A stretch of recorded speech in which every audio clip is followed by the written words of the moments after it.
Hey there, Janae with Palin Projects here, and in today's video we're going to go trimming some trees.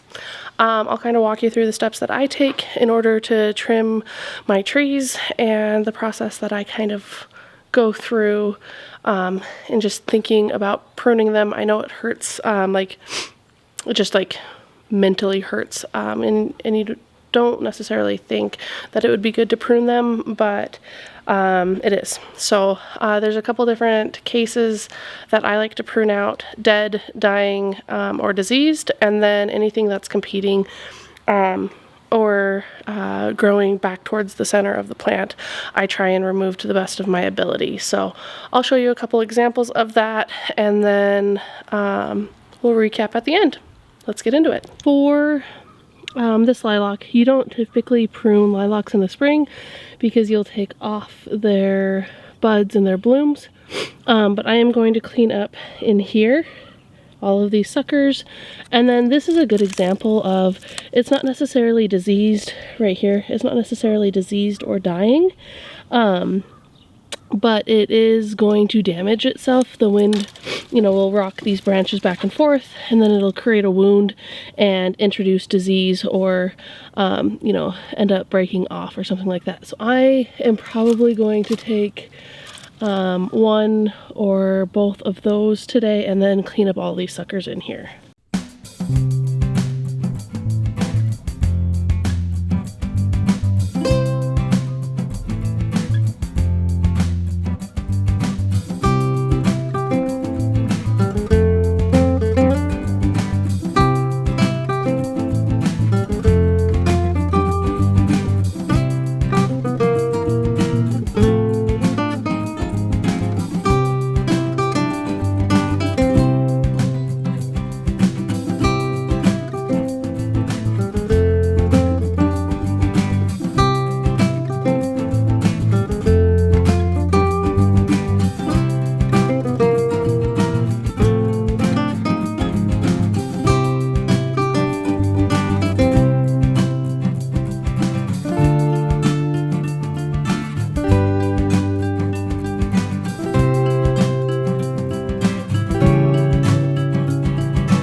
Decided to keep that until it blooms this summer or this spring, and then I'm going to cut that off, that right there, and then there's another one that's rubbing, this one's rubbing right there, and I'll cut that off in the spring, but I want to enjoy the blooms, and then I'll take care of that. And then there's actually like one in the center there that I need to take care of as well. Planted these plums last year. If you've watched my videos, you'll see that. I'm not going to do too much pruning on these guys this year, but if you see up here, I do have a couple broken stems and stuff. I'm going to take that out, and then this one right here you can see is a competing branch with this, so I'll take that out, and then maybe that little one and that little one there. I might take this guy out too.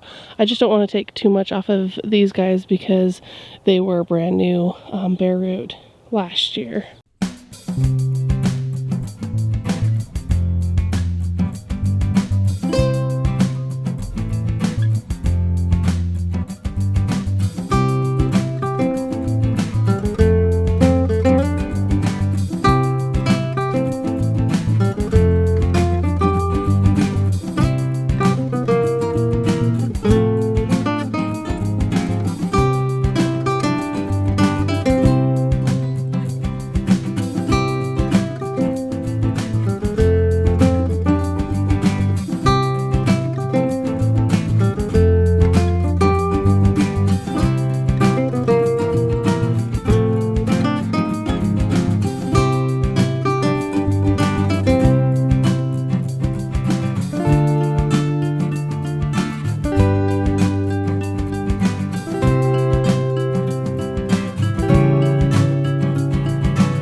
So here's another good example of a limb that's going to introduce disease. It's going to rub on this main trunk, create a wound, and then cause issues. This is pointed back towards the center. We want to open that center up along with this guy here. And I think that might be all that we do on this tree today.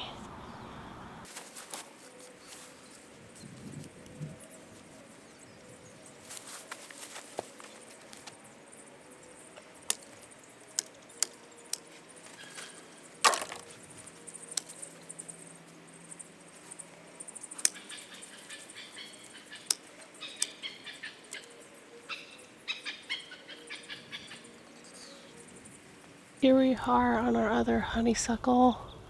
I don't see too much on here that needs to be removed, but see how this is a competing limb? So we're going to take, oh, it's hard to do one-handed. Take that off. Take that off. Probably take this one off since it's heading towards the center. Just like that. This is dead growth right here, so we're just going to clip that off. This, I don't know if you guys can see that. This is a competing branch right there. Let me turn around a little bit. Competing branch, see how it rubs up against that, so that's going to come out. I have two branches right there that are competing. I'm going to take that down to here, but I'm going to do that when I set you guys down. Otherwise, I think there's a little bit up at the top that I need to reach that I can't do with you guys in my hand, and then just a little cleanup here.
I don't have too many like diseased trees just because a lot of my trees are new, and we don't have a lot on this property or a lot around us, so I'm kind of thankful for that. But I did have one example.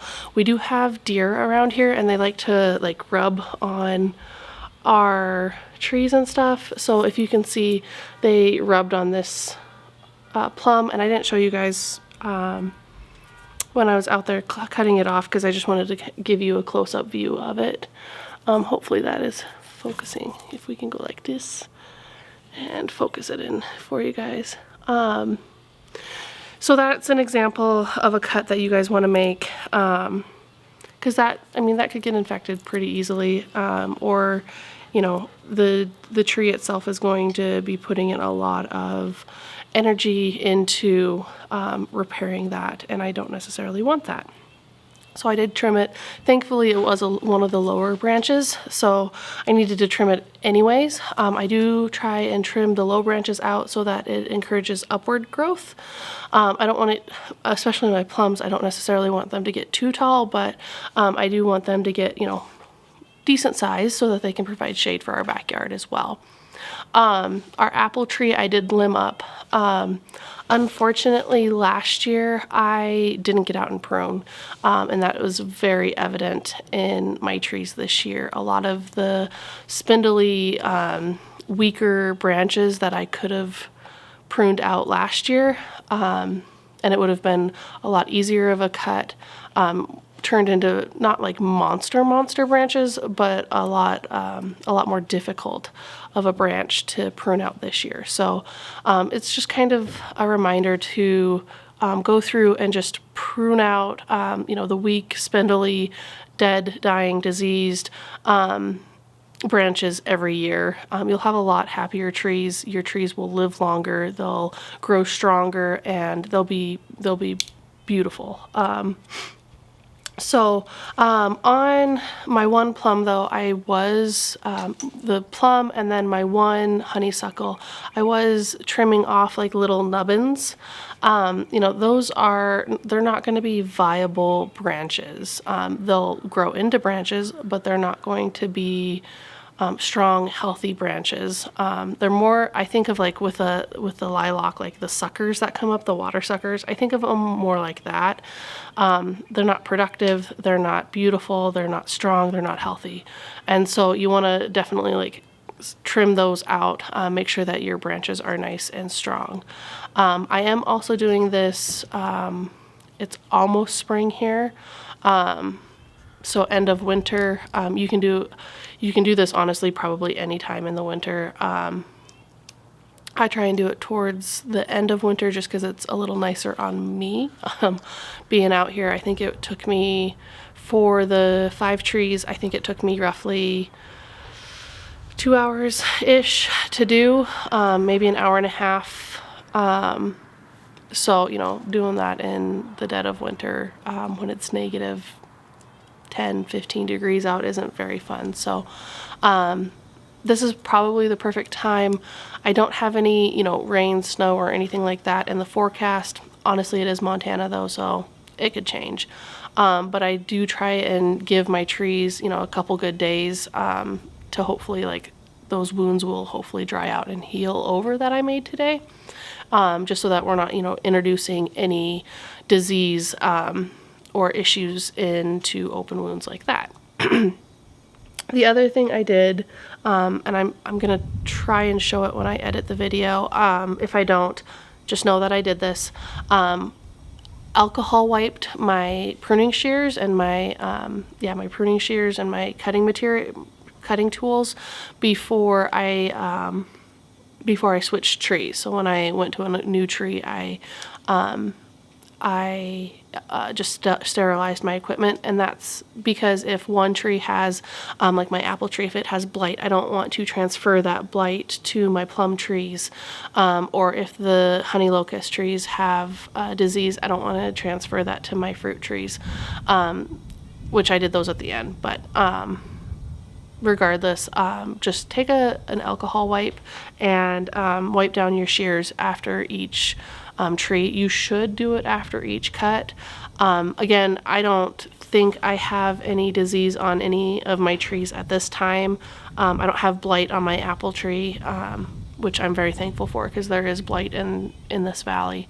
But you know, I don't have any blight or anything like that I have seen. You know, all the branches looked pretty strong, pretty healthy. They weren't wiry or curling back in like a shepherd's hook.